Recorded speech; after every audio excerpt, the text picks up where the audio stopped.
آپ نے سنا، میں نے سنا، آپ سب نے سنا، ہم سب نے سنا، ایسے ہوتا ہے. تو ذرا جلدی سے النافع سینٹر، النافع سینٹر سے کوئی کروائے یہ والا ٹیبل. سمیع اس نے سنا، سمیع ان سب نے سنا، سمیعتا آپ نے سنا، سمیعتو میں نے سنا، سمیعتم ان آپ سب نے سنا، سمیعنا ہم سب نے سنا. ہاں شاباش سسٹر. اس کو عربی کو پتہ ہے کیسے بولنا ہے؟ سمیعو، سمیعتا، سمیعتو، سمیعتم، سمیعنا. ٹھیک ہے، ویسے آپ نے صحیح کروایا ماشاء اللہ. حل سمیع، سارے مل کے جواب دیں. حل سمیع. نعم سمیع اس نے سنا. اب دیکھیں یہاں ماں نہیں لکھا ہوا، یہاں نام لکھا ہوا ہے. مینی کا کیا فرق ہوگا؟ جی ہاں اس نے نام سنا. کا مطلب ہے نہیں اور ماں کا ہاں بالکل، ماں کا مطلب ہے نہیں اور نام کا مطلب ہے ہاں. اگر میں جی آپ سے ہاں. کہوں نا کہ آپ نے نہیں میں جواب دینا ہے تو پھر آپ نام نہیں لکھیں گے، آپ ماں لکھیں گے. ایسے بھی تو ہو سکتا ہے اس نے نہ سنا ہو تو پھر کہیں گے ماں سمیع، ماں سمیعو، ماں سمیعتا، سمیعتو، ماں سمیعنا. ٹھیک ہے. تو یہاں پہ نام نام لکھا ہوا یعنی ہاں کے ساتھ ترجمہ کرنا ہے. تو آگے چلتے ہیں. القرآن اور القرآن کا فرق. زیدون اور زیدن جیسا لفظ ہی ہے یہ، بس یہ کہ زیدن دو پیش تھی نا، وہ اسم نکرا عام اسم کی پہچان تھی. یہاں پہ ال آ گیا ہے شروع میں، یہ اسم خاص کی پہچان ہے. تو اسم خاص جب بھی ہوتا ہے اس کے آخر پہ دو زبریں، دو زیریں، دو پیشیں نہیں آتی، ایک آتی ہے. ایک زبر، ایک زیر، ایک پیش آتی ہے. ٹھیک ہے. تو یہ اسم خاص کی نشانی ہے. اسی لیے یہاں یہاں پہ قرآن نون نہیں لکھا ہوا، القرآن نو لکھا ہوا ہے. لیکن نشانی یہ بھی نون پیش نو جو ہے نا، یہ بھی نشانی سبجیکٹ ہونے کی ہے، اصلی حالت کی. قرآن کوئی اثر ڈال رہا ہے، قرآن پہ کوئی اثر نہیں ہو رہا. یہاں پہ اس جگہ پہ قرآن نے ترجمہ کریں گے ہم اس کا جب ہم نون کے اوپر پیش دیکھیں گے. اچھا فرض کریں اگر میں شروع سے ال نکال دوں تو یہ قرآن نو لکھیں گے ہم؟ نہیں، پھر یہ اسم قرآن عام ہو جائے گا نا. تو قرآن اسم لکھے. عام کے لیے دو پیش ڈالنی ہوتی ہے. ٹھیک ہے. یہ ایک پیش ال کی وجہ سے آتی ہے. ٹھیک ہے. اچھا اگلا لفظ ہے القرآن نا، نون زبر نا. صرف پیش اور زبر کا فرق ہے، اور دیکھیے ترجمے کا کتنا فرق آتا ہے. پیش کے ساتھ ترجمہ قرآن نے، اور قرآن نا کا مطلب ہو جاتا ہے قرآن کو. جیسے آپ دیکھیں میں ایسی بات کہوں، قرآن نے میری زندگی بدل دی. ٹھیک ہے. قرآن نے میری زندگی بدل دی. اور میں یہ بھی تو کہہ سکتی ہوں قرآن کو کھاؤ. ٹھیک ہے. قرآن کو سکھاؤ، سیکھو. تو پھر نا والا جملہ بھی آئے گی. ٹھیک ہے. یہ فرق ہے. تو حل سامع القرآن نہ ہو گیا. یہاں آپ سب بتائیں کیا ترجمہ بنے گا؟ قرآن سنا. اس نے قرآن سنا. نام سمیع. جی ہاں اس نے قرآن سنا. Very good, very good. دل سے خوشی ہوئی مجھے کہ آپ سب نے صحیح پہچانا. کیا اس نے قرآن سنا؟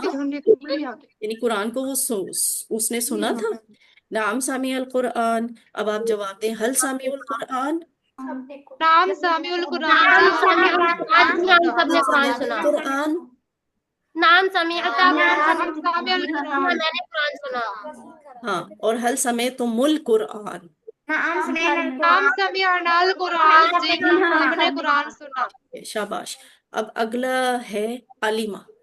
ٹھیک ہے. علیمہ اس نے جانا. یہ جو ہم اردو میں بھی علم لفظ بولتے ہیں نا، وہ اسی فیملی سے ہے. علیمہ اس نے جانا، علمو ان سب نے جانا، علمتا آپ نے جانا، علمتو میں نے جانا، علمتم آپ سب نے جانا، علمنا ہم سب نے جانا، علمہ، علمو، علمتا، علمتو، علمتم، علمنا. اب آپ سب کریں میرے ساتھ مل کے کریں. عالمہ اس نے جانا، عالمہ اس نے جانا، علمکم سب نے جانا، علمتا آپ نے جانا، علمتم میں نے جانا، علمتم آپ سب نے جانا، علمنا ہم سب نے جانا. شاباش. اور اسی طرح امیلا کا ٹیبل ہے. دیکھیں علم لکھنے میں بولنے میں، امل لکھنے میں بولنے میں تھوڑا سا فرق ہے. کیا فرق ہے؟ یہاں لام پہلے آتی ہے، میم بعد میں آتی ہے، اور اس کا مطلب ہوتا ہے جاننا. ٹھیک ہے. اور یہاں پہ میم پہلے آ جاتی ہے، لام بعد میں آ جاتی ہے، اور اس کا مطلب ہوتا ہے کوئی کام کرنا. ٹھیک ہے. عمل کرنا. تو عاملہ اس نے عمل کیا، عملو ان سب نے عمل کیا، عملتا آپ نے عمل کیا، عملتو میں نے عمل کیا، عملتم آپ سب نے عمل کیا، عملنا ہم سب نے عمل کیا. آسان ہے نا؟ آپ سارے مل کے کرتے ہیں، کریں. عملنا عمل اس نے عمل کیا، عملو اس نے عمل کیا، عاملون سب نے عمل کیا، عملتا آپ نے عمل کیا، عمل عملنا کیا، میں نے عمل کیا، عملتم آپ سب نے عمل کیا، عملنا ہم سب نے عمل کیا. ویسے الشکور سینٹر والے ناراض ہیں؟ آج الشکور والوں کی آواز نہیں آ رہی. آپ لوگوں کو کیا لگتا ہے کہ مجھے پتہ نہیں چلتا؟ مجھے پتہ چل رہا ہوتا ہے کہ کون کون سے سینٹر سے آواز آ رہی ہے، کون کون سا سینٹر بول رہا ہے. الشکور سینٹر والے آج چپ رہے ہیں، بڑے خاموش بچے ہیں. چلے بہرحال اس بات کی سزا آپ کو اگلی کلاس میں ملے گی، ٹھیک ہے؟ الشکور سینٹر آپ نے اگلی کلاس میں نا فل تیار ہو کے آنا ہے. اگلی کلاس میں میں نے سارا کام آپ سے کروانا ہے، آپ نے سب کو پریکٹس کروانی. نقطۂ تعلیم دیکھ لیں. نقطۂ تعلیم ہے چوتھا ہوم ورک، اور وہ کیا ہوتا ہے؟ کتاب سے پڑھنے کا. محمد صلی اللہ علیہ وسلم قرآن کے معلم یعنی سکھانے والے بنا کر بھیجے گئے تھے. تو کیا میں یا آپ یہ بات نہیں چاہتے کہ ہم بھی ان کے اسٹوڈنٹ بنے؟ ظاہر ہے ہم چاہتے ہیں نا کہ ہمارے ٹیچر حضور صلی اللہ علیہ وآلہ وسلم ہو اور ہم ان کے اس اسٹوڈنٹ بنے. تو ہم کیسے بن سکتے ہیں؟ ان کے اسٹوڈنٹ کس طرح بنا جائے؟ حضرت ابو درداء رضی اللہ تعالیٰ عنہ سے روایت ہے، وہ کہتے ہیں کہ میں نے رسول صلی اللہ علیہ وآلہ وسلم کو یہ فرماتے ہوئے وہ کہتے ہوئے سنا. آپ نے فرمایا جو شخص علم کی تلاش میں نکلتا ہے اللہ اس کے لیے جنت کا راستہ آسان کر دیتے ہیں. آپ علم کی تلاش میں آئی ہیں نا گھر سے سینٹر میں، تو اللہ نے آپ کے لیے جنت کا راستہ آسان کیا، اور فرشتے علم حاصل کرنے والے کے لیے اپنے پر بچھا دیتے ہیں اس کام کی خوشی میں جو وہ کر رہا ہے. کتنی مزے کی بات ہے. مجھے اور آپ کو محسوس ہی ہوا، اور فرشتے میرے اور آپ کے لیے پر بچھا کے بیٹھے ہوئے تھے کہ یہ تو قرآن کا علم حاصل کریں. تو یہ علم حاصل کرنے کی اتنی بڑی فضیلت ہے.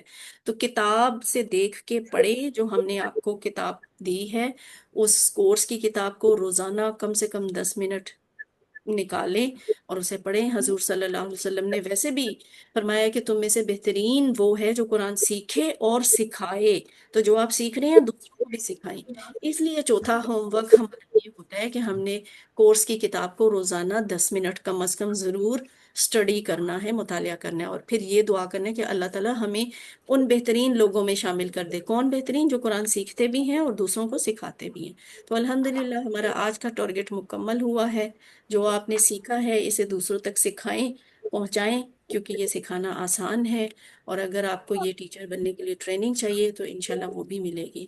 اللہ سے دعا ہے کہ وہ ہمیں قرآن کو پڑھنے، سمجھنے، غور کرنے، یاد کرنے، عمل کرنے اور پھیلانے کی توفیق دے. سبحان اللہ و بحمدہ، سبحانك اللهم وبحمدك اشهد ان لا اله الا انت الا انت نستغفرک و نتوب الیک. اب آپ نے اگر کوئی سوال کرنا ہے تو آپ سوال کریں، ورنہ کلاس ختم کرتے ہیں.